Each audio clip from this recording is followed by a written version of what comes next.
Na wasalimu na tumaini kwamba mko wazima. Ni ile sauti tena ambayo inaendelea kuwaletea habari tofauti.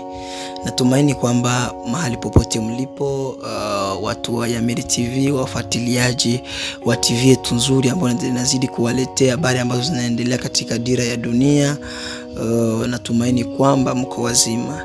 Leo ni Jumapili tena nzuri ambayo kila mtu anakwenda kanisani kwa ajili ya kwenda kumwabudu Mungu wake, kwa ajili ya kwenda kumpatia sifa yule aliyemuumba. Lakini tukasema kwamba ni bora zaidi tukwende kuwajulisha yale ambayo yalikuwa yanaendelea kwa siku ya jana kwenye mji wa kidemokrasia ya Kongo, ambavyo mapambano kama jinsi mnavyojua yanaendelea kupitikana huko katika mji kati ya wazalendo pamoja na FARDC. So leo tutakwenda kuwaletea habari tofauti na nitakuomba zaidi unipe sikio kwende kunisikiliza nini ambayo tutakwenda kuzungumzia. Chao. Habari ambayo ipo, inasemekana kwamba kuna gari mbili ambazo zilikuwa zinatoka Ondesi, Kiliba Ondesi, ambazo zilikwenda kusambuliwa na ambao walikuaga wanajeshi wa M23, lakini wakatoka. Inavyosemekana kwamba kuna wanajeshi ambao waliwezaga kukamatwa kwa nguvu pamoja na M23, wakapelekwa katika jeshi hilo la waasi M23, wakwenda kupewa mafunzo mengi ambao walifanya siku nyingi huko, takriban miezi 7 wako katika mafundisho ya hilo genge. Lakini baada ya hapo, baada ya siku, walijiondoa na kurudi na inasemekana ndio ambao walikwenda kuwateka ama kubomoa hizo gari ambazo zilikuwa zinawapeleka waasi M23 kwenye huo mji wa Kiliba Ondesi. Inasemekana kwamba au wanajeshi ambao walikamatwa na kupeleka katika jeshi hilo la M23 kwa ajili ya kwenda kupewa mafunzo, walikuwa wakiambiwa kwamba sisi ni wakongomani ambao tunazungumza lugha ya Kiswahili, lakini walipochunguza ilikuja kukutana kwamba sio kweli, ni Wanyarwanda ambao wanatokea Rwanda, kwa sababu ikaonekana ikazika kwamba wanaozungumza Kinyarwanda ni wengi sana, na hata hali yao jinsi inavyoonekana ni Wanyarwanda. Walipogundua hiyo hali, ndipo walipotoka na wakarudi katika jeshi la FARDC kwa ajili ya kuja kudefendre mji wao. Na baada ya kurudi, wamekwenda kufanya hilo tukio kwa Kiliba Ondesi kwa kwenda kusambua ama kusambaratisha gari mbili ambazo zilikuwa zinawapeleka waasi M23. Na kama jinsi tulikuwa tayari tumeshawazungumzia katika emission ambayo ilipita, tukawaambia kwamba Kagame alizungumza wazi, akasema kwamba wao wana vita na Kongo kwa sababu kuna udongo ambao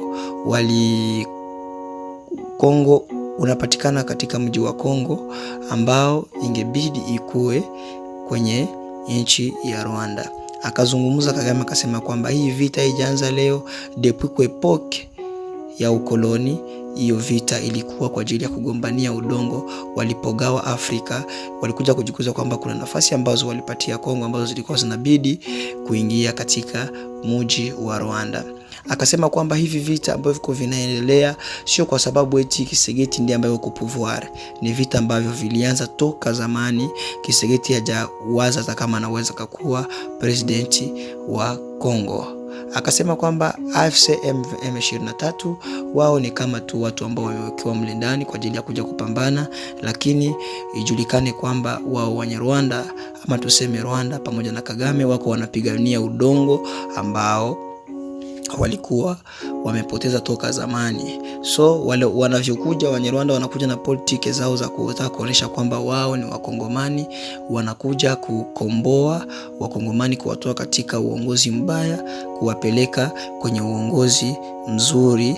Kumbe ni uongo kabisa. Wanataka wakamate miji ili wapate kuwaua wakongomani wote. Kama jinsi mlivyosikia jana, journalist akasema kwamba na wapatia ole sana wala kongomani ambao wako wanakwenda wanajiunga pamoja na waasi, andisake wako wanakuja kuwa libere. Wakae wakijua kwamba pale muasi atakapokamata nchi, pale muasi atakapokuwa kwenye utawala, wale wote waliokuwa pamoja na M23 kwa ajili ya kusaidiana kukamata mji, wote watakwenda kuteketezwa na kusambaratishwa, na wengine watatamani kukimbia, haitawezekana tena, na watakosa la kuwaambia wakongomani wenzao kwa sababu muasi atakuwa tayari ameshakamata nchi. Akaita Rapela akasema kwamba tufunguke macho, akaita Mbembe, akaita Mfulero, akaita Mnyindo, akaita kabila zote ambazo zinapatikana katika Sud Kivu, akawaambia kwamba tufunguke macho, tukamate silaha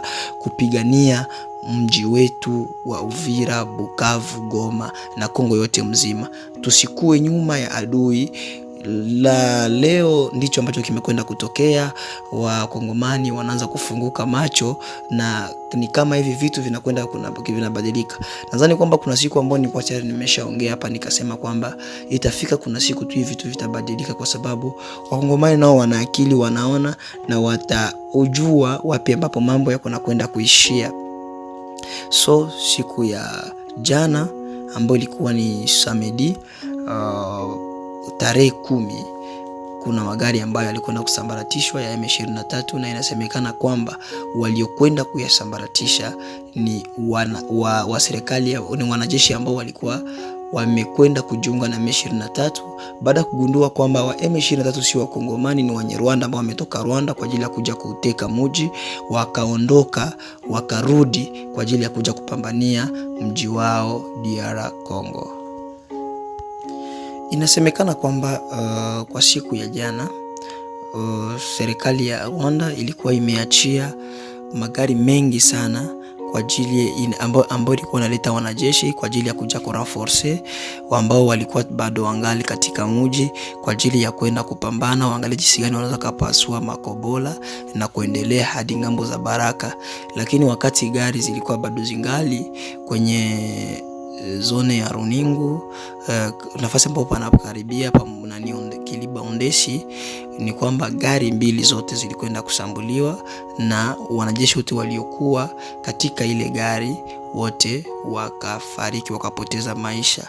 Wananchi ambao walikuwa karibu ya hapo wakaogopa, wakawaza labda Wanyarwanda watakuja kwa ajili ya kuja kufanya defense kwa ajili ya watu ambao wamekufa, wanajeshi ambao wamekufa. Kwa ajili ya oga wa wananchi wote wakakimbia, wakatoka sehemu ile, labda Wanyarwanda wasikuje wakafika pale wakawazuru, wakawafanyia kitu kibaya. Kwa ajili ya woga wakatoka, wakaondoka sehemu zingine kwa ajili ya kwenda kujihifadhi mahali hapo. Habari ambayo tunakwenda kumalizia nayo ni kuhusu mji wa Baraka, ambapo hali sio salama, sio shwari. Watu ni kama roho ziko fasi moja, wasiwasi iko mwingi sana katika roho za watu, lakini na kuhakikishia kwamba tutakuwa nazidi kuwaletea ambavyo vitakuwa vinaendelea katika miji hiyo. Hadi sasa bado adui hajaingia katika mji wa Baraka, ingali bado na usalama, lakini tuko na yale masemi ya kusema kwamba adui anakaribia kuingia katika mji wa Baraka. Sijui wewe je, unaona kabisa kwamba kweli Rwanda itakwenda kutoboa na kuingia katika mji wa Baraka?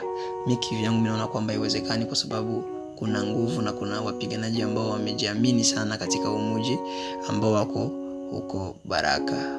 Endelea kusubscribe channel yetu kwa taarifa nyingine, na usisahau kutumia mwingine ili apate kupata habari nono zaidi, habari za ukweli ambazo hazina uongo wowote ule.